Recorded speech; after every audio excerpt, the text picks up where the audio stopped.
The changes that we need to make are ones that are likely to make us better off in the sense of having a better quality of life in any case. So even if climate change were not the real and pressing danger that I believe that it is, there are very good reasons for weaning ourselves off finite fossil fuels in stronger communities, stronger local economies. All of that is incredibly positive, and I think we need to get much better at telling that more positive story.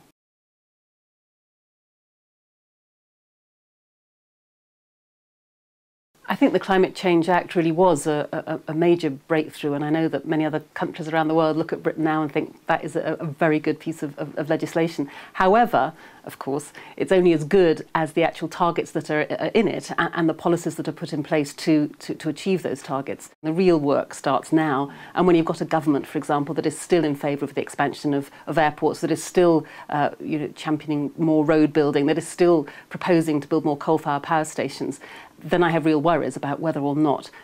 those policies are actually going to deliver the emission reductions that we urgently need.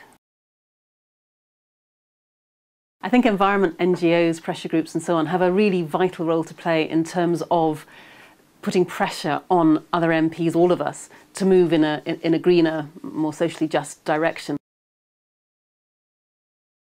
I think in many ways getting that first green voice in Westminster will be a huge breakthrough, in the sense that there will be a natural ally to be pushing things forward and to be putting pressure on the other parties and being a bit of a whistleblower too about really pointing to the usual gap, I'm afraid, between the rhetoric and the reality. And I think it's quite important to have someone in Westminster who is challenging the other parties, yes, praising them when they get it right, but also pointing out where there's a big gap between what they're saying and what they're actually doing.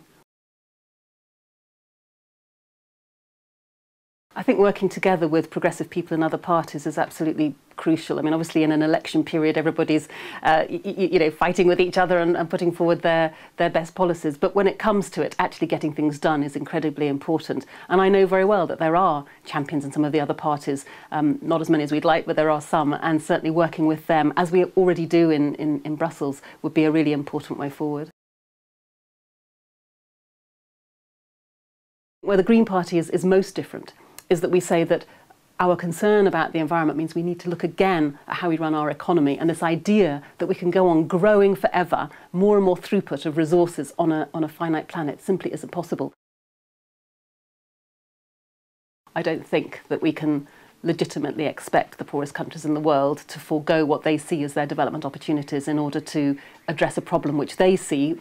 to some extent quite rightly, to be primarily a problem that's been caused by the development in richer countries. That means that those of us in the richer countries need to make much bigger reductions, and people in poorer countries should need to be able to develop further and maybe even emit a little bit more until we get to some degree of parity. It is so complex that even the policymakers that are designing it are flummoxed by certain aspects of it, and I'm not joking there, that really is incredibly complex. The number of loopholes in terms of companies being able to argue for greater allocations, to have free allocation rather than having to pay for the allocation, for the offsetting, which is very hard to monitor, that you've got evidence whereby offsets are being achieved even though no real emission reduction is being achieved. You know, to me this is incredibly dangerous. So I think we need to look again at the kind of mechanisms that we're using. I think local authorities need to have a mandatory target of the emissions they will cut within a certain period, and there needs to be some kind of sanction if they don't do it, as well as monitoring regularly as they move towards that target. It's true that in some parts of the country, most parts of the country, under the first past the post system, if you vote Green, it probably won't deliver a Green MP this time around. But what it will do is to send a very clear message to the other parties